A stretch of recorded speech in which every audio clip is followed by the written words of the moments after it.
और बुलेट। घर के बाहर फट फट फट की जोर से आवाज हुई। सीमा को लगा कि पटाखे फूट रहे हैं।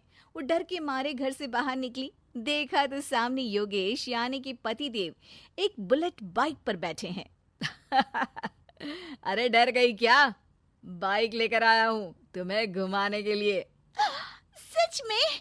मुझे लगा पटाखे फूट रहे हैं। अरे पटाखे भी फूटेंगे और मिठाई भी बटेगी। माँ को तो बुलाओ। माँ भी बाहर आ जाती है। अरे योगेश बेटा, इतनी जल्दी आ गया? और ये गाड़ी किसकी है? साहब की है? हाँ माँ, तुम्हारा बेटा साहब से कम है क्या? मेरी ही है। अरे बेटा, इतनी बड़ी गाड़ी ले ली, इससे तो तू घोड़ा ही ले लेता। महंगी पड़ी होगी ना? माँ महंगी सस्ती छोड़ो और मिठाई लाया हूँ, गांव में बंटवा दो। अरे बंटवा क्यों दो? पीछे बैठो, गांव में बांट कर आते हैं। सब खुश थे। योगेश गांव के बाहर एक कोयले की खदान में मजदूरी करता था। मेहनत और अकल से उसने वहां ठेकेदारी का काम सीख लिया और सूझबूझ से ठीक ठाक पैसा बनाने लगा। गांव में बात फैल गई कि योगेश के घर धमाका गाड़ी आई है। ऐसी गाड़ी पहले कभी किसी ने गांव में तो देखी नहीं थी। योगेश और माँ गाड़ी से वापस घर आ जाते हैं। बेटा, बाबूजी ऊपर से देख रहे होंगे और आशीर्वाद भी दे रहे होंगे तुझे। वो होते तो उनको भी घुमाता माँ। पूरे गांव में नाच नाच के मिठाई बांटने जाते। जैसे मैंने नाच नाच के बांटी थी जब वो अपने लिए एक साइकिल लेकर आए थे। बस बस, बाबूजी दो बात भी सुनाते कि फटफट वाली फटपटी ले आया। सीमा आगे कहती है, अपने लिए तो ये गाड़ी ले आए और मेरे लिए? अरे ये गाड़ी तुम्हारे लिए ही तो है। पक्का मेरे लिए है? अरे पक्का तुम्हारे लिए है। अगली सुबह जब योगेश सो रहा होता है तो उसे बाहर से गाड़ी की आवाज आती है। वो घबराकर चिल्लाता है, चोर चोर, मेरी गाड़ी ले जा रहा है, चोर चोर। माँ भी जागती है और योगेश के साथ दरवाजे की तरफ भागती है। जैसे ही दोनों बाहर निकलते हैं तो देखते हैं कि सीमा गाड़ी चला रही है। अरे बहू, नाक कटवाओगी क्या? ये क्या कर रही हो? अरे गिर जाओगी, ये क्या कर रही हो तुम? सीमा गाड़ी को रोक कर कहती है, सारे गांव में घुमा लाई, कहीं नहीं गिरी। क्या? सारे गांव में घुमा लाई? अरे लोग क्या कहेंगे बहू? सोचा क्या एक बार? यही कहेंगे कि कितनी अच्छी गाड़ी है। अरे तुम्हारे बारे में। हाँ, कहेंगे ना कि देखो कितनी अच्छी गाड़ी पर बैठी है। बहू गाड़ी रखकर योगेश और सासू माँ के पास जाती है। तुमने कब गाड़ी चलाना सीखा? हमारे बाबूजी के पास पुरानी स्कूटर थी, सीख ली। फिर स्कूल में एक मास्टर जी भी ऐसी ही गाड़ी लेकर आते थे, उन्होंने सिखा दी। हाँ हाँ, स्कूल के मास्टर आजकल यही सब तो सिखा रहे हैं। पढ़ाई का कुछ सिखाते तो कुछ भला होता। अरे बहू, अब गाड़ी मत चलाना। हमारे परिवार में कभी किसी औरत ने पीछे से आगे की सीट पे आने की हिम्मत नहीं की है। तुम भी मत करना, समझी? जी समझ गई माँ जी। सीमा सास की बात सुनकर चुपचाप रसोई में जाकर उदास होकर खाना पकाने लगी है। सास सुबह सुबह मंदिर से पूजा करके लौट रही होती है।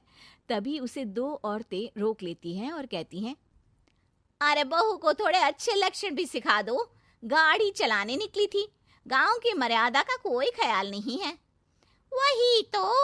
अरे पैसे आने लगे हैं तो क्या मतलब कि किसी रीति रिवाज को नहीं मानोगे?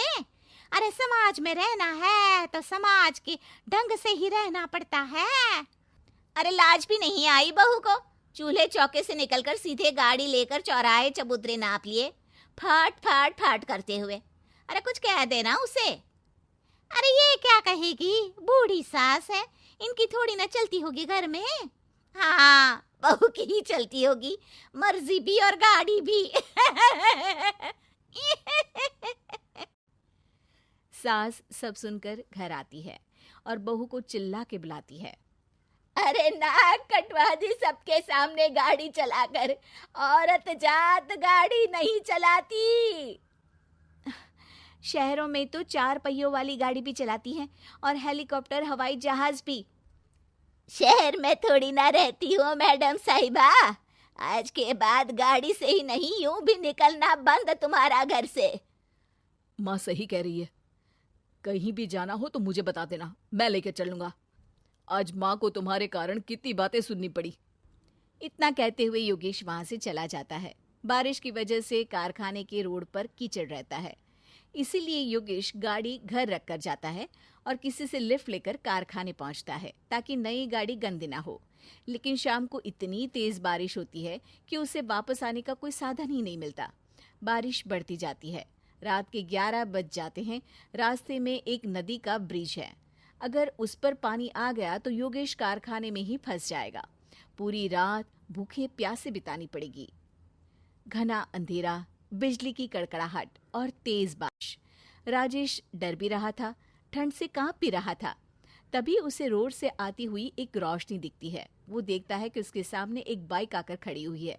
वो ऊपर वाले को धन्यवाद देकर उस बाइक वाले आदमी की तरफ बढ़ता है, पर पास जाकर देखता है तो भौचक्का रह जाता है। सीमा, तुम यहाँ इतनी बारिश में गाड़ी पर? पहले बैठो तो, नदी ब्रिज पे आ जाएगी तो जाना मुश्किल हो जाएगा। योगेश गाड़ी के पीछे बैठता है। सीमा गाड़ी चला रही है। मैंने तो तुमको पहचाना ही नहीं। गाड़ी की आवाज तो पहचानी होगी ना। अरे पर मुझे नहीं पता था कि तुम आओगी। अच्छा किया कि तुम आ गई। माँ नहीं आने दे रही थी, पर हमेशा पति पत्नी की रक्षा थोड़ी ना करेगा, पत्नी को भी तो करनी चाहिए। योगेश को सुबह अपने किए पर पछतावा होता है। उसकी आंख में आंसू आ गए जो बारिश की बूंदों में बह गए थे। उसके बाद सीमा को सास ने और योगेश ने खुशी खुशी समाज की सीमा लांघने की मंजूरी दे दी। अब वो जहां भी जाती फट फट फट गाड़ी पे ही जाती।